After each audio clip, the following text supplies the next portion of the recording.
sumber daya yang paling sumber daya yang paling tinggi. Gitu. Maka bisa dijadikan sebagai diagnosis utamanya.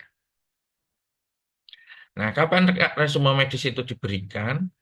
Nah, karena resume ini merupakan ringkasan dari seluruh perawatan, maka wajib diisi oleh dokter penanggung jawab pasien dalam waktu 1 kali 24 jam setelah pasien pulang.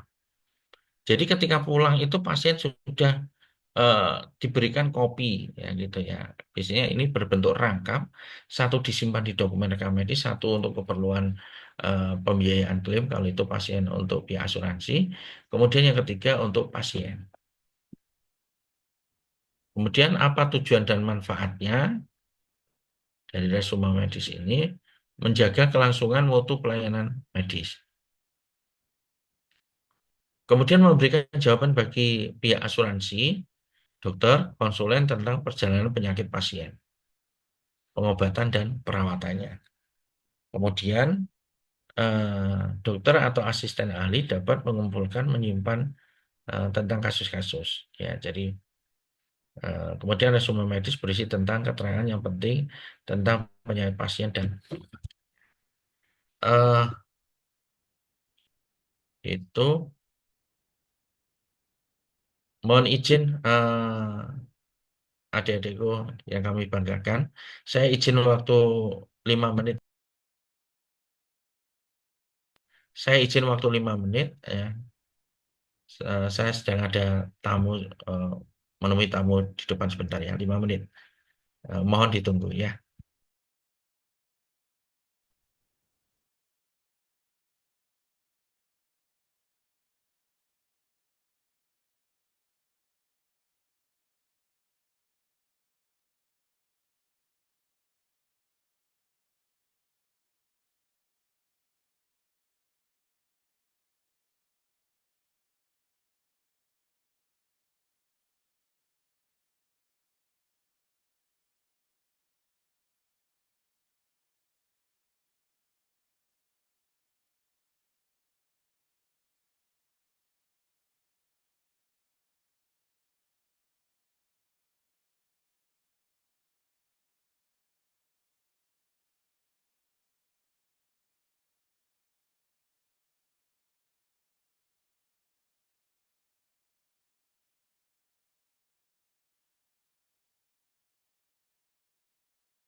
Baik, saya lanjutkan kembali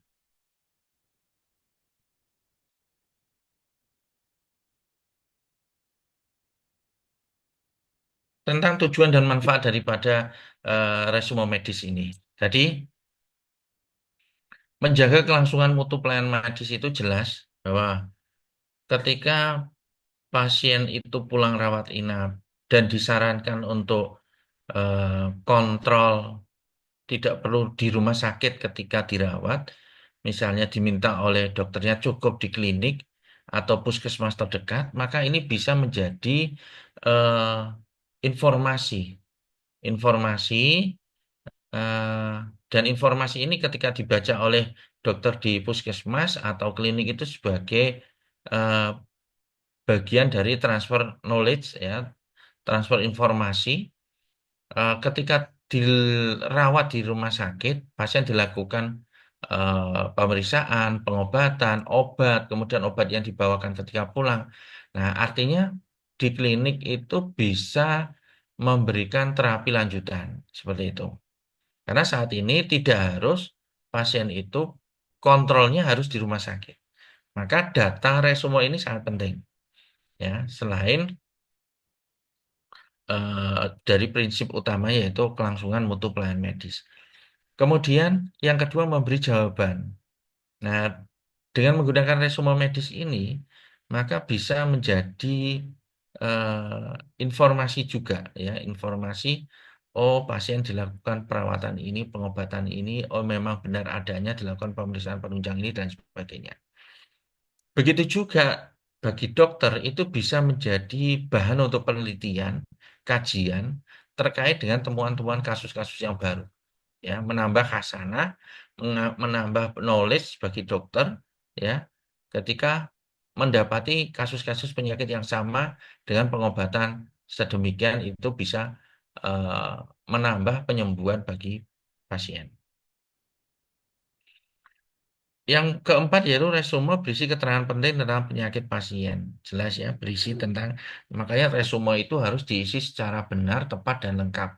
Ya, karena eh, kalau demikian, maka dokter itu enggak bingung ya, enggak bingung ya.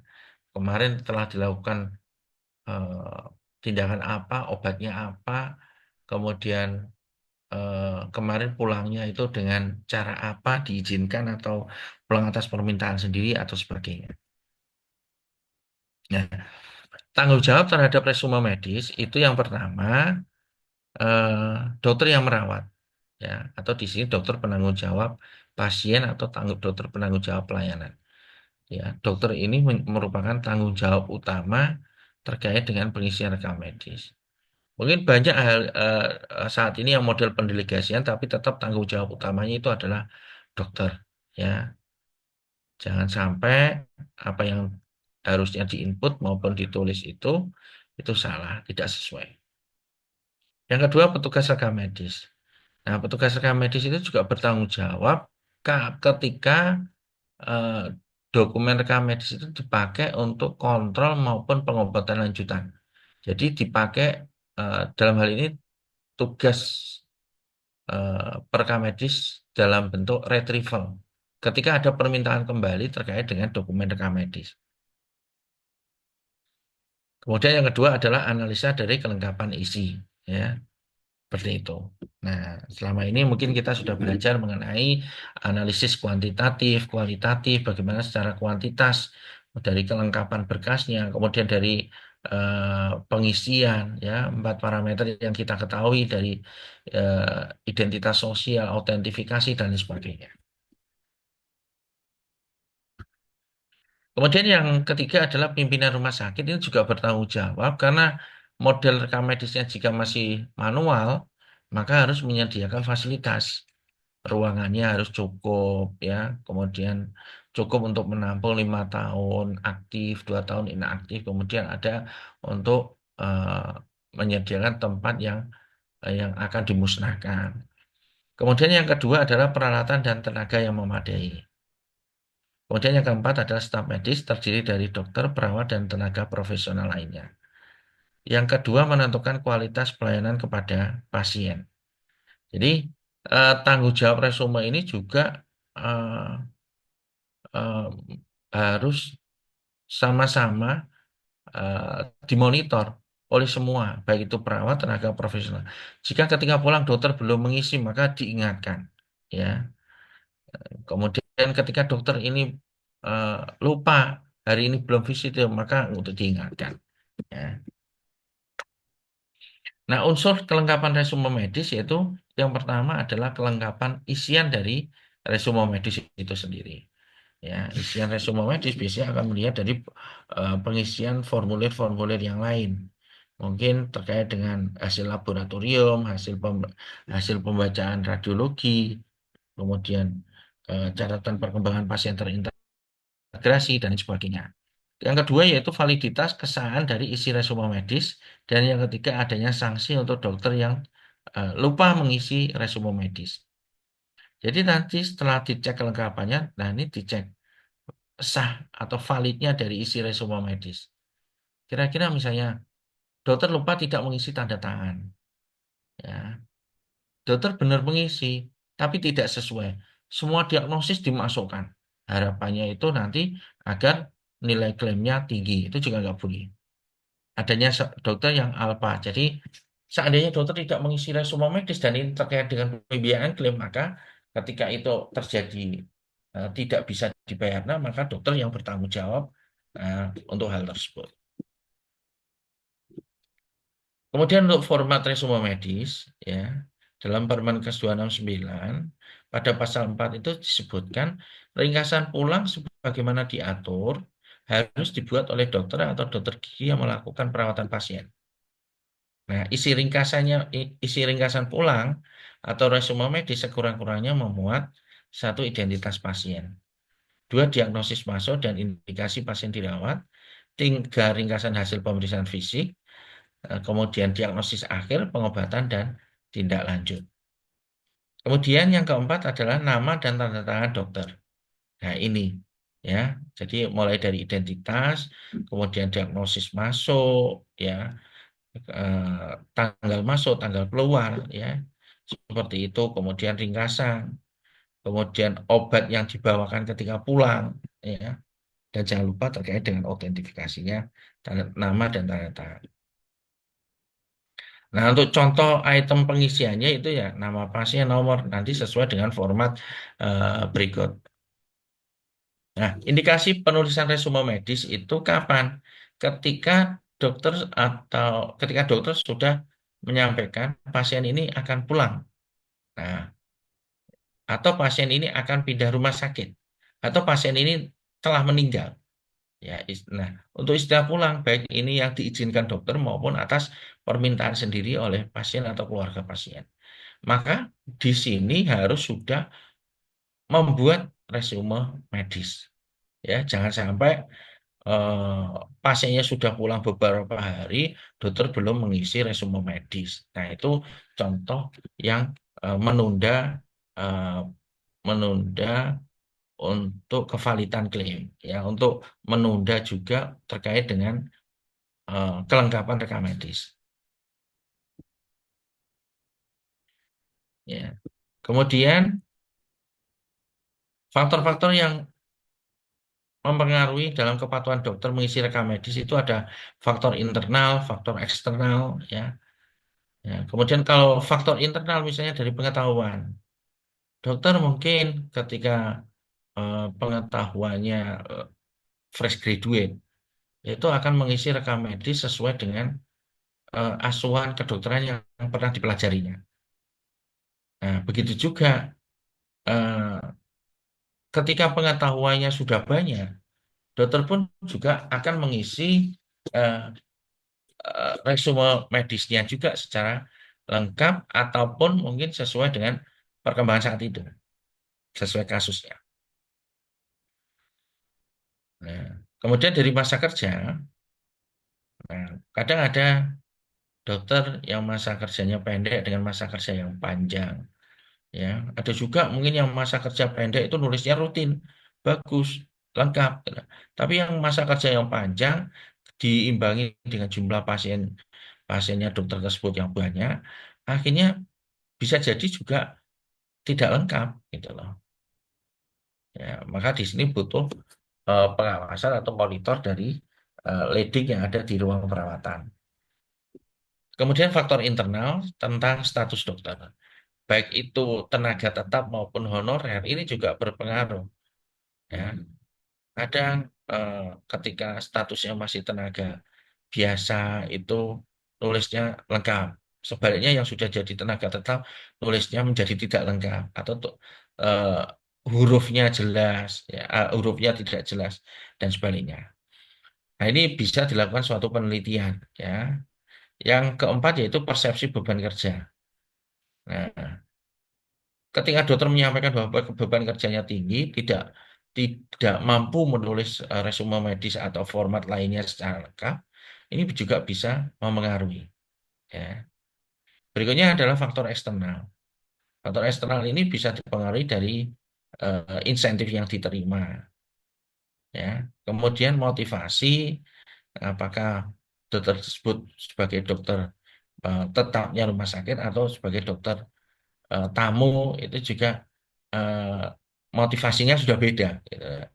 Tapi ada juga ketika motivasinya dokter itu memang dia menerapkan pelayanan di bidang kesehatan secara benar dan ikhlas, maka apapun formatnya itu akan dilakukan atau ditulis secara lengkap. Nah, di faktor eksternal juga ini banyak sanksi-sanksi ketika eh, rekam medis itu tidak diisi. Ketika dokumen itu berhubungan dengan kepolisian, berhubungan dengan pengadilan dan lain sebagainya terkait dengan kasus hukum. Nah, berikutnya saya masuk pada eh, analisis terkait dengan format pentingnya format formulir di dalam resume medis. Nah, dalam format formulir resume medis, kita tahu kalau di dalam pembelajaran tata desain formulir, kita pasti melihat tiga aspek. Aspek fisik, aspek anatomi, aspek isi. Ya, aspek fisik akan dilihat, ya, kira-kira dari deskripsinya ini formulir tentang apa, gitu ya. Kemudian aspek eh, bahannya nanti dari apa, ukurannya apa, kemasannya apa, warnanya apa. Ya, itu yang perlu diperhatikan. Nah, kalau resume ini apakah merupakan hal yang paling wajib, perlu dibuat formulir yang berbeda, itu juga perlu dikaji. Yang kedua adalah aspek anatomi, mulai isi daripada format resume medis tersebut dari judul, pengantar, bagian tengah atau bagian batang tubuh, serta kalimat penutupnya. Yang ketiga, aspek isi terkait dengan kelengkapan dan istilah-istilah yang dipergunakan di dalam terminologi medis tersebut. Nah, berikut adalah format resume medis. Tadi ringkasan pulang atau resume medis ini, ya, di situ berisi tentang minimal ada identitas pasien. Ya, identitas pasien mulai dari di situ nama pasien, tanggal lahir, jenis kelamin, tanggal masuk rumah sakit, diagnosis masuk, indikasi pasien dirawat inap, ya, kemudian tanggal keluar rumah sakit dan lain sebagainya. Yang kedua yaitu anamnesis, ya. Anamnesis ini yang perlu dicantumkan oleh DPJP adalah keluhan utama, riwayat penyakit. Kemudian pemeriksaan fisik, di situ mungkin ada dilakukan pemeriksaan tanda-tanda vital, tekanan darah, tensi, suhu nadi dan lain sebagainya. Nah, dalam format tersebut juga ada pemeriksaan penunjang mana yang kira-kira perlu disampaikan di sini. Apakah yang ketika awal masuk yang hasil labnya itu rendah atau hasil radiologi yang ada saat dilakukan saat pasien rawat inap itu dilakukan pemeriksaan radiologi apa, kemudian telah dilakukan prosedur terapi apa, baru nanti diagnosis utamanya, kode ICD-10, diagnosis sekunder, tindakan atau prosedur, diet, kemudian rencana tindak lanjut sampai kondisi saat pasien pulang. Itu juga ketika pulang itu diperiksa lagi, ya, keadaan umum pasiennya itu seperti apa, eh, tekanan darah, suhu nadinya berapa. Nah, cara keluarnya seperti apa? Tindak lanjutnya, ya, tindak lanjutnya itu apakah kontrolnya kapan? Itu harus ditentukan. Jangan sampai menentukan kontrol ini pas tidak praktek atau pas hari libur itu tidak boleh. Dokter harus mengecek atau kepala ruang harus mengecek tanggal aktif, tanggal yang tepat untuk kontrol. Kemudian pengobatan selama dirawat, kemudian obat-obat yang dibawakan ketika pulang. Nah, dari sini sudah ditulis oleh dokter, kemudian dokter akan menyampaikan bahwa ini telah disampaikan dan disetujui oleh pasien atau keluarga pasien. Baru dokter memberikan tanda tangan. Itu contoh untuk resume medisnya. Nah, baik tadi itu format untuk resume medis. Kemudian dari segi fisik tadi sudah saya sampaikan, tipe formulir artinya di sini definisi, deskripsi formulir yang akan dianalisa, ya, apakah sudah sesuai atau tidak. Misalnya resume medis. Definisi resume medis itu misalnya ringkasan pelayanan atau perawatan, ya, dari mulai pasien masuk hingga keluar. Nah, aspek formulirnya apakah sama dengan cover rekam medis? Nah, itu pasti beda. Kertasnya mungkin kertas folio atau A4, bentuknya persegi panjang dan lain sebagainya. Nah, kemudian dari aspek anatomi mengenai judul, kemudian isi, ya, dan lain sebagainya, batas tepi, logo dan lain sebagainya. Perlu tidaknya logo. Nah, kemudian dari introduction tidak terdapat kalimat penjelas. Instruction tidak instruksi ini tidak dituliskan di atas formulir, melainkan di pojok kiri bawah. Biasanya ada keterangan formulir ini dibuat rangkap tiga untuk siapa saja dan lain sebagainya. Nah, berikut juga tentang penataan margin. Ya, margin sudah harus sesuai dengan kebutuhan. Spasi antar kata itu harus baik dan rapi. Kemudian garis pada formulir itu juga harus rapi dan lain sebagainya. Ya, oke. Kemudian penutup close-nya di situ harus terdapat kolom untuk autentifikasi dalam hari ini terkait dengan nama terang dan tanda tangan dokter. Kemudian terkait informasi mengenai diagnosis, ya, tindakan operatif, tindakan non operatif ini juga harus disampaikan, harus ditulis, ya, karena ini merupakan kondisi diagnosis yang diderita pasien tersebut. Biasanya tahunya itu dari mana, eh, eh, yang menggunakan sumber daya yang paling tinggi, gitu.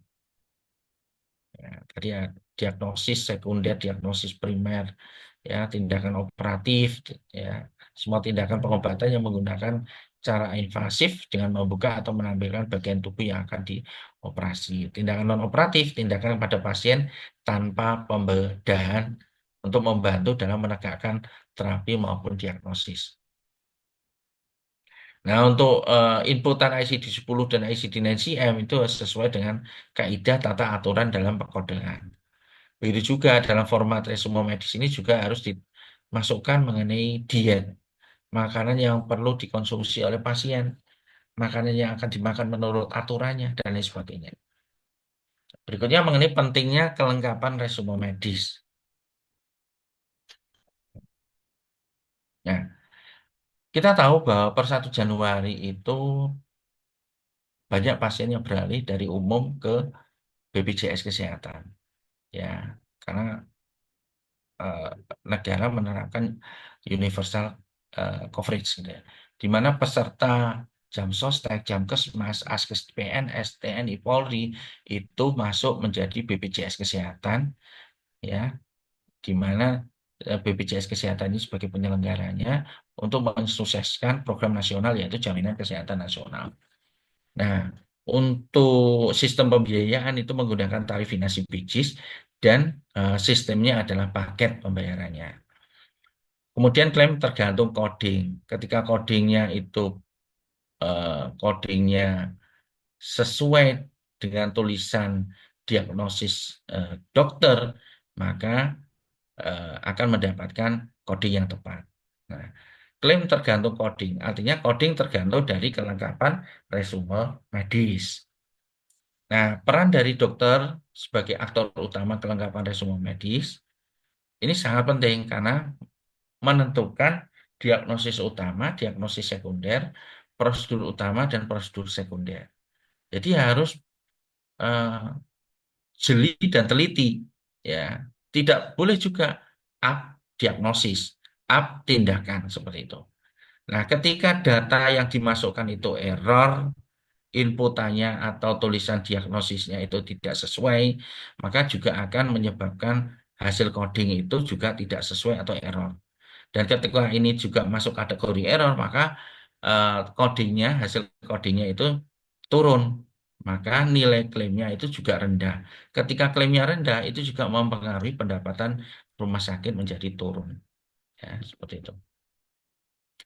Berikutnya, eh, dokter harus tahu betul mana data yang salah, mana yang data tidak lengkap, sehingga tidak menyebabkan hilangnya nilai uang. Ketika itu tahu, maka apa yang harus dilakukan?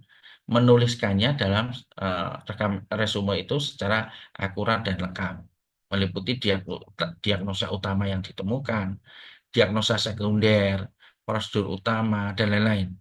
Kemudian tidak menggunakan singkatan diagnosis yang tidak standar, yang bisa menimbulkan bias istilah, bias pengetahuan. Ya, seperti itu. Nah, artinya peran penulisan diagnosis dan koordinasi bisnis ini seperti apa? Ketika penulisan diagnosis tidak lengkap, pengkodean salah, maka akan masuk kode inasi bisnis yang salah. Ketika kode inasi bisnis salah, maka klaim penagihannya pun salah. Maka kata kuncinya dokter dan koder itu berperan penting dalam penerapan sistem kode inasi bisnis. Nah, begitu juga dalam penentuan diagnosis utama, apa sih diagnosis akhir yang dipilih dokter pada hari terakhir perawatan? Dalam hal ini yang paling banyak menggunakan sumber daya. Sumber daya apa? Apakah sumber daya manusianya, atau bahan habis pakainya, atau peralatan medisnya, atau me- eh, yang yang kita tahu mungkin yang length of stay-nya paling lama, ya seperti itu. Nah, diagnosa sekunder atau komplikasi di sini yang muncul setelah dirawat di rumah sakit, misalnya infeksi luka operasi. Setelah dilakukan operasi ternyata muncul diagnosa sekunder atau pneumonia batuk. Yang kedua, komorbid, diagnosa lain yang sudah ada sebelum masuk rumah sakit. Misalnya sakit dengan usus buntu, tapi sebelumnya sudah punya riwayat DM dan hipertensi. Kemudian, tentang prosedur. Prosedur ini juga yang paling banyak menggunakan sumber daya atau length of stay paling lama. Ya, itu utama. Prosedur sekunder itu prosedur tindakan yang dijalankan pada pasien rawat inap. Misalnya EKG, laboratorium, USG, dan lain sebagainya. Baik, itu mungkin yang dapat saya sampaikan pada sore hari ini. Apakah ada yang ingin ditanyakan, ingin dikonfirmasi?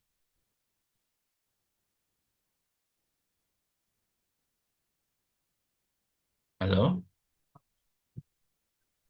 Izin menjawab sepertinya tidak ada, Bapak. Baik, kalau tidak ada. eh, Ini kita nggak di breakout room kan ya? Enggak kan? Izin menjawab tidak, Bapak. Oh, tidak, baik.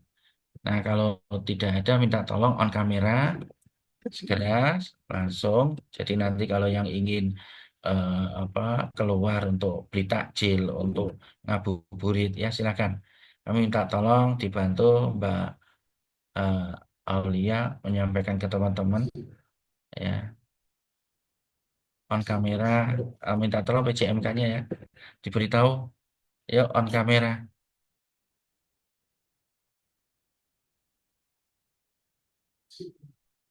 Silakan diberitahu, nanti berikan aba-aba ya untuk dilakukan dokumentasi.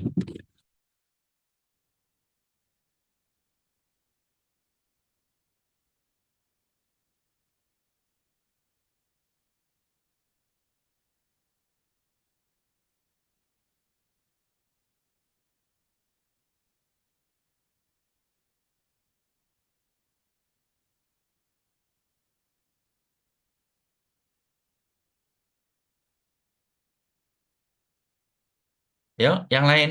Marita, Wardah, Sanas, Otiara, Bilbina.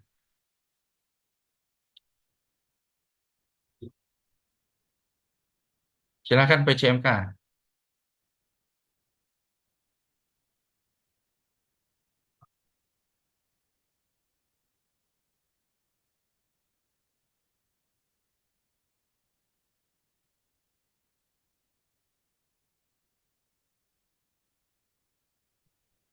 Izin konfirmasi sudah, Bapak. Baik, terima kasih. Eh, saya akhiri, selamat sore, selamat berbuka puasa. yang ingin berjalan-jalan, takjil dan sebagainya, silakan tetap jaga kesehatan dan keselamatan.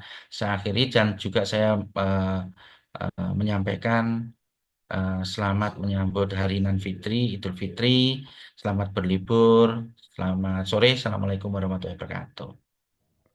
Waalaikumsalam Waalaikumsalam warahmatullahi warahmatullahi wabarakatuh. wabarakatuh. Terima kasih, Bapak. Terima Ya, kasih banyak, sama-sama. Bapak. Ya.